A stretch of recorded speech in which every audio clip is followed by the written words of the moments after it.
Hello everyone, welcome to my YouTube channel. आज अपन इस वीडियो में सीखेंगे कि trick to find the number of peroxy bond. देखो, मैं आपको एक ट्रिक बता चुका हूँ कि किसी भी कंपाउंड में पेरोक्सी बॉन्ड कैसे फाइंड करनी है। आप चेक कर सकते हो the name of this video, trick to find the peroxy bond by Anirudh Walia. ठीक है, इस वीडियो में अपन सीखेंगे कि नंबर ऑफ पेरोक्सी बॉन्ड कैसे फाइंड करें। उस वीडियो में क्या सीखा था कि कोई भी आपको 3-4 कंपाउंड दे दिए और पता बताओ कि पेरोक्सी बॉन्ड है या नहीं उस कंपाउंड में। उसकी मैंने एक आपको ट्रिक बता दी थी उस वीडियो में। उसमें क्या, अब इस वीडियो में क्या सीखने वाले हैं कि नंबर ऑफ पेरोक्सी बॉन्ड कितने हैं। ये तो पता कर लिया कि पेरोक्सी बॉन्ड है या नहीं, कंफर्म कर लिया किसी भी कंपाउंड में। अब ये कोई पूछ ले कि भाई है कितने, उसमें नंबर ऑफ पेरोक्सी बॉन्ड है कितने, तो उस चीज़ को बताने के लिए इस वीडियो को आप देखिएगा। ठीक है, तो अब जैसे कोई भी पूछ ले H2S2O5 कैरोज एसिड बोलते हैं, CrO5 H2S2O8, बहुत सारे कंपाउंड्स देती है। अब पूछ ले कि पेरोक्सी बॉन्ड बताओ, नंबर ऑफ पेरोक्सी बॉन्ड बताओ, कैसे करेंगे। देखो, दो केस बनते हैं। पहला केस, सिंगल सेंट्रल एटम, जब सेंट्रल एटम सिंगल हो। जैसे देखो, सेंट्रल एटम है, नाम of this compound is H2SO5 कैरोज acid बोलते हैं, या यूँ कोई बोल दे CrO5। जैसे सिंगल सेंट्रल एटम है, तो इनमें क्या होगी ट्रिक। इसके लिए अब ट्रिक आप ध्यान से देखना। इसके लिए ट्रिक है ये, यदि number of oxidation number of the central atom यदि greater than maximum of oxidation number आ जाए, तो नंबर ऑफ पेरोक्सी बॉन्ड इसमें क्या हो जाएंगे, कैलकुलेटेड ऑक्सीडेशन नंबर जो आपने कैलकुलेट किया है minus maximum oxidation number divided by 2। ठीक है, अभी देखो एग्जांपल से समझते हैं। ये एक फॉर्मूला है। ठीक है, अब कैसे, वही एग्जांपल ले लें। H2SO5, name of this compound is कैरोज acid. नाम से भी कोई पूछ ले कि कैरोज एसिड में नंबर ऑफ पेरोक्सी बॉन्ड बताओ है या नहीं। सबसे पहले तो क्या, पहले चेक कर लेते हैं इसका सेंट्रल एटम सल्फर है, उसका ऑक्सीडेशन नंबर फाइंड कर लेते हैं। 2 × +1, सल्फर को x मान लिया, प्लस 5 ऑक्सीजन है, 1 का -2 = 0। तो x का वैल्यू अपने पास कितना आ गया, +8। और सल्फर का मैक्सिमम ऑक्सीडेशन नंबर कितना हो सकता है, +6। अब देखो, कैलकुलेटेड कितना है अपने पास सेंट्रल एटम का ऑक्सीडेशन नंबर 8, और मैक्सिमम कितना है, +6। 8 6 से बड़ा है, greater than maximum oxidation number. और ये इसमें पेरोक्सी बॉन्ड होगा या नहीं होगा, वो अपन लास्ट वीडियो में सीख ही लिया है, बिल्कुल होगा। ठीक है, चलो एक बार फिर से बता देता हूँ जिसने वो वीडियो नहीं देखी। जब भी किसी का भी अजूल फजूल ऑक्सीडेशन नंबर आ जाए ना, उसकी रेंज में ना हो, मैक्सिमम और माइनस की रेंज में ना हो, it means peroxy bond is present in that particular compound. तो इसमें नंबर ऑफ पेरोक्सी बॉन्ड कितने हो जाएंगे, number of peroxy bond calculated कितना है, 8 जो आपने कैलकुलेट किया है, और मैक्सिमम कितना हो सकता है, 6।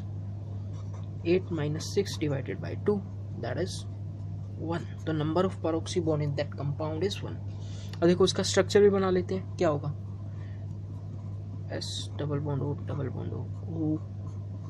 And H। ये जो बॉन्ड है ना, ये पेरोक्सी बॉन्ड है। ये कौन सा बॉन्ड है, पेरोक्सी बॉन्ड। स्ट्रक्चर का किसी को नॉलेज ना हो, देखो स्ट्रक्चर बनाना आता हो तो वेल एंड गुड है भाई, इससे बढ़िया तो कुछ हो ही नहीं सकता। स्ट्रक्चर बनाओ, देख लो कि पेरोक्सी बॉन्ड है या नहीं, और ये भी पता लग जाए कितने हैं। अब जिसको नहीं आता तो उसको तो ट्रिक की जरूरत पड़ेगी ना यार।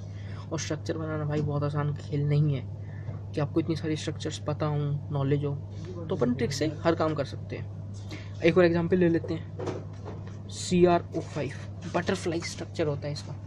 देखो, इसका ऑक्सीडेशन नंबर कहते हैं x मतलब 5 × -2 = 0।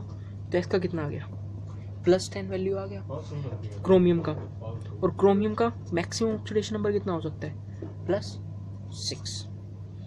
10 6 से बड़ा है, तो नंबर ऑफ पेरोक्सी बॉन्ड कितने हो जाएंगे, नंबर ऑफ P भी लिख रहा हूँ, peroxy bond 10 - 6/2 that is 2। Okay, अब देखो इसका स्ट्रक्चर और बना देता हूँ आपके लिए। Cr double bond O, oxygen that oxygen that oxygen that oxygen.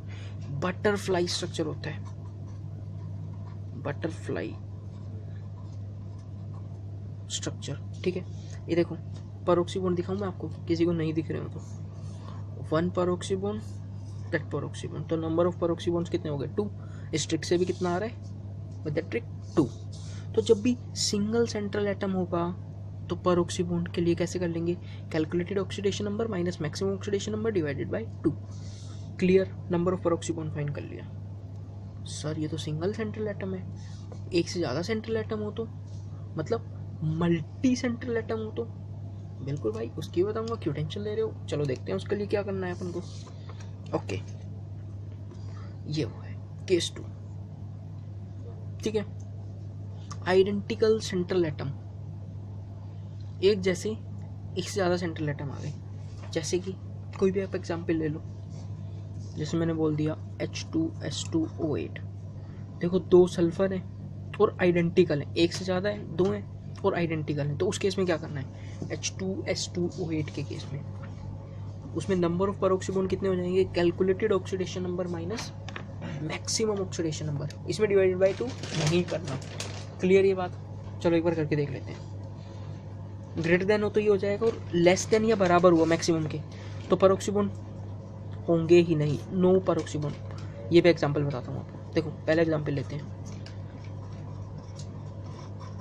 H2S2O8 central atom again sulphur है। पहले ऑक्सीडेशन नंबर निकालो, कैलकुलेट कर लो।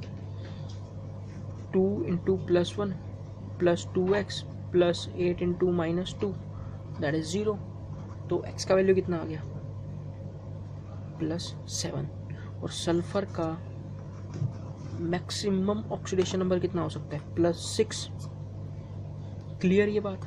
ठीक है भाई, और मल्टी सेंट्रल एटम है ये, तो नंबर ऑफ परऑक्सी बॉन्ड कितने हो जाएंगे, कैलकुलेटेड माइनस मैक्सिमम। तो नंबर ऑफ परऑक्सी बॉन्ड कितने हो गए, कैलकुलेटेड कितना है 7 और मैक्सिमम कितना है 6। 1 परऑक्सी बॉन्ड होता है इसके अंदर, 1। कैसे, अब देखो मैं जिसको स्ट्रक्चर का नॉलेज है स्ट्रक्चर से जाओ, मैं इसका बना के आपको क्लैरिफाई कर देता हूँ, हाँ कि मैं सही बात बोल रहा हूँ। ठीक है, ये देखो,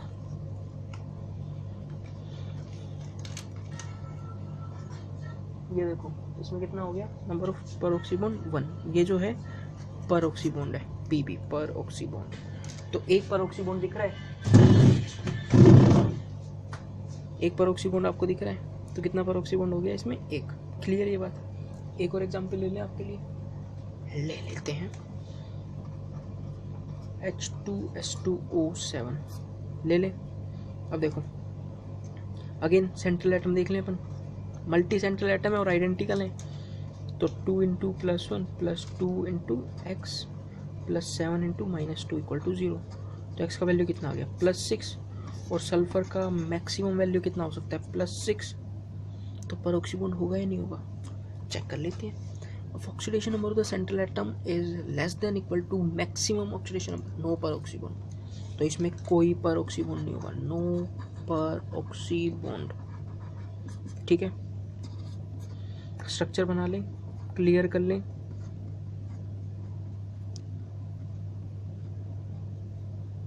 ये इसका स्ट्रक्चर है H2S2O7 का, कोई परऑक्सी बॉन्ड नहीं है इसमें, स्ट्रक्चर में भी हमें दिख रहा है और यहाँ फॉर्मूले से भी, अपनी ट्रिक से भी आ रहा है।